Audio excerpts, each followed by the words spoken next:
buenas tardes, mi nombre es Laura Cruz Cervantes del grupo 4 y hoy pues voy a hablar un poco sobre el tema de cómo surge el artículo 3º en la Constitución. Y bueno, pues como sabemos, este fue un proyecto de Venustiano Carranza, en el cual pues él nos decía que el artículo 3º pues se proclamaba la libertad a la enseñanza, así como también pues que debería de ser laica y gratuita, pero esto pues solamente en las escuelas oficiales primarias. Pues esto él lo decretó en la Constitución de 1817, pero después surge la actual. Viene otra constitución, y en la actual pues se modificó, lo cual decía que toda persona tenía derecho a la educación, y que esta se impartiría y se iba a garantizar, pero en la educación, más bien desde la educación inicial, preescolar, primaria, secundaria, media, superior y superior, las cuales pues serían obligatorias, y que en la cual pues el Estado tenía que tener esa prioridad en el interés hacia los niños y niñas, hacia los adolescentes y los jóvenes, para que pues estos participen en, ¿cómo se podría decir? Pues en los servicios de la educación. Pues esto ya lo hemos visto. Teníamos tal vez pues solo el concepto de que la educación era laica y gratuita, pero pues ya vimos que pues hubo dos constituciones, y pues como nos enseña una como se veía antes y a la actual que ahorita nos rige. De otro tema que también les voy a hablar es sobre el Congreso Constitucional,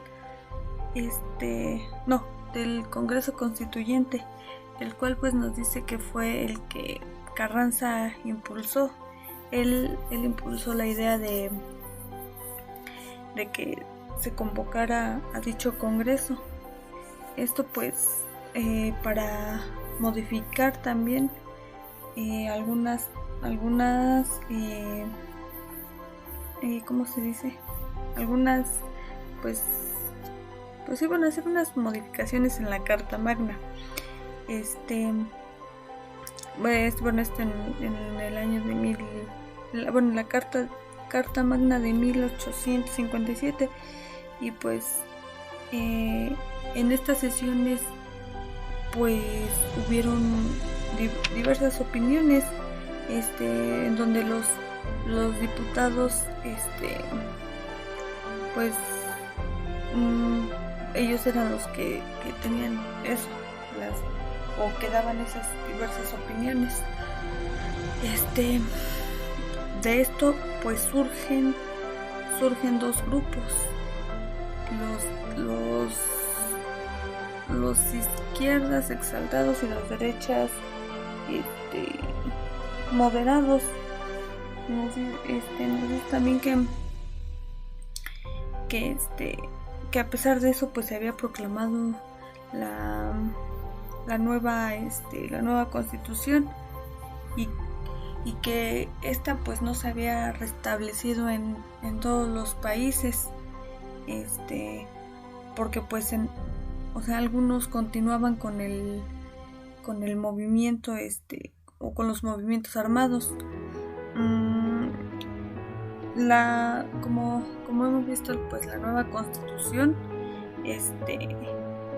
pues trajo protesta de los Estados Unidos, porque decían que ellos lo decían, lo consideraban que los artículos 3, 27 y 123 pues se podría decir que los ofendían los ofendían o los lesionaban con estos intereses a los extranjeros.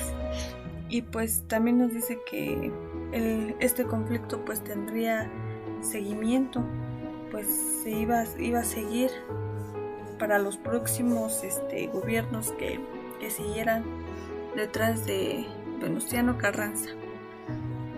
Y bueno, eso sería todo.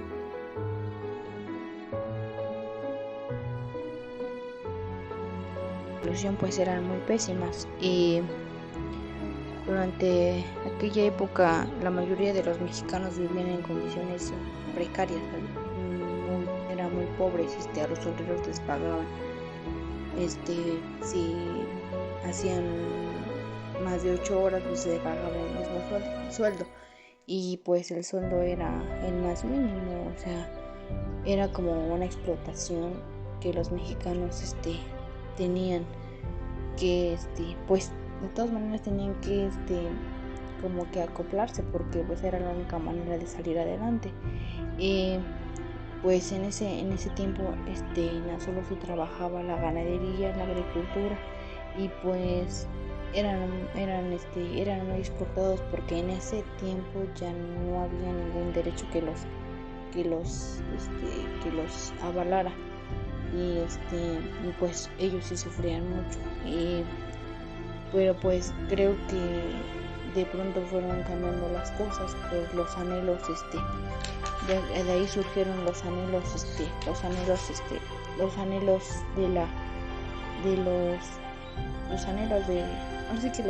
que tenían los revolucionarios, pero pues de esos anhelos que tenían los revolucionarios era poder ejercer y tener todavía un derecho para el obrero, para un trabajador que no tenía que ser explotado.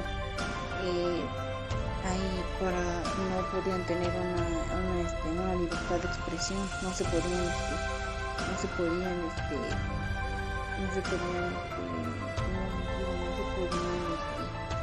escapar. No había libertad de expresión, como les digo, la prensa tenía prohibido emitir cualquier tipo de opinión en contra del gobierno y de las huelgas. Y los obreros y los campesinos carecían de protección laboral, por lo cual estaban expuestos a la sobreexplotación, lo que bien les comentaba. La mayoría de los trabajadores nos decían que debían cumplir con jornadas de más de 12 horas por un sueldo miserable. Muy poco les pagaban. En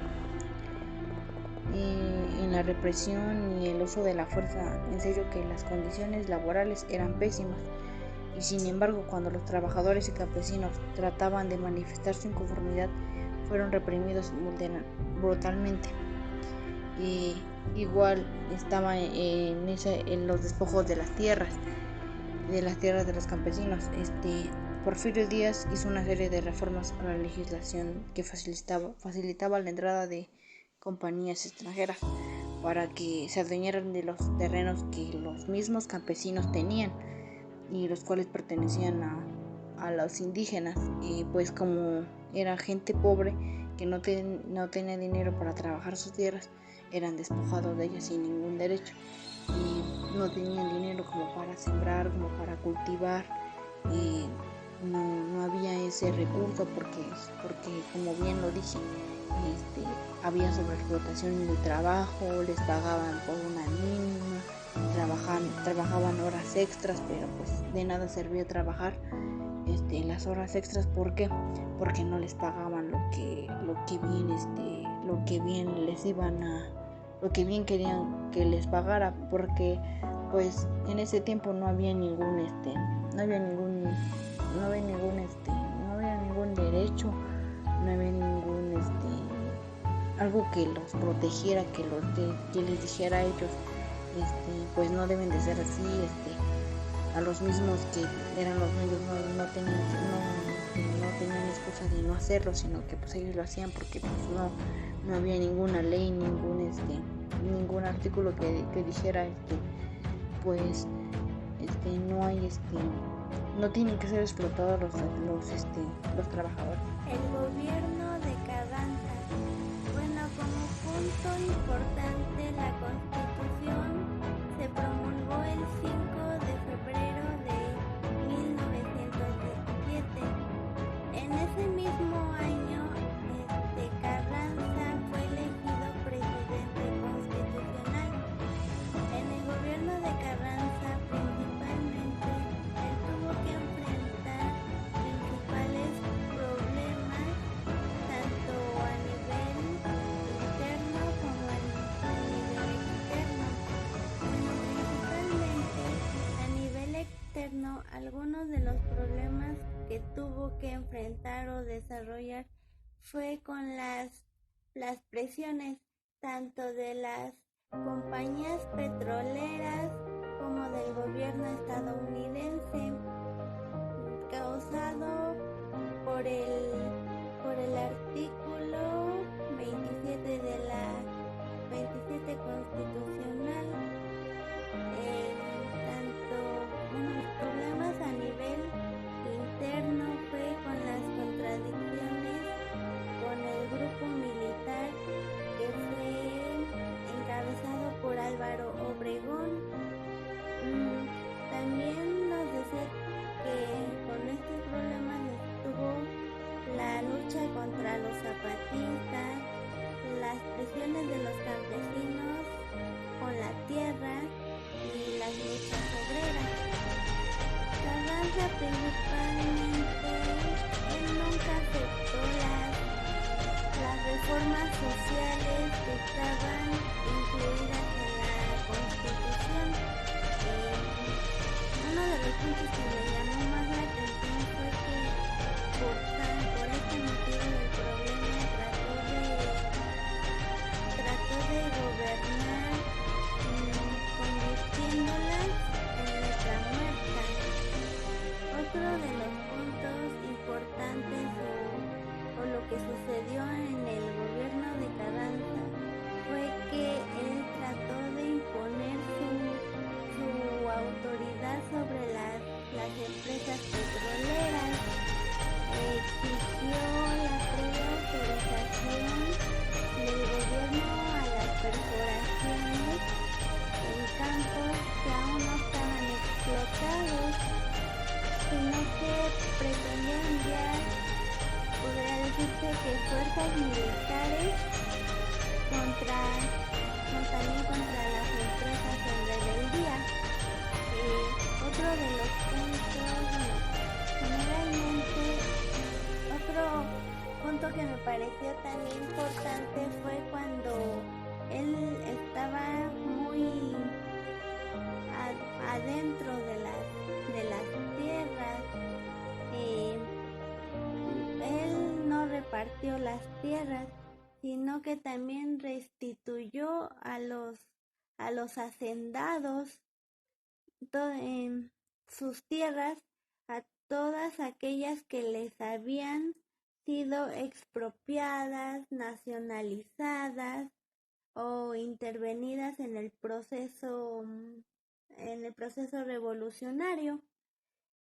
Pues finalmente Venustiano Carranza tuvo un prestigio como jefe revolucionario, que él había logrado, podría decirse, por fin la paz y el inicio de la reconstrucción política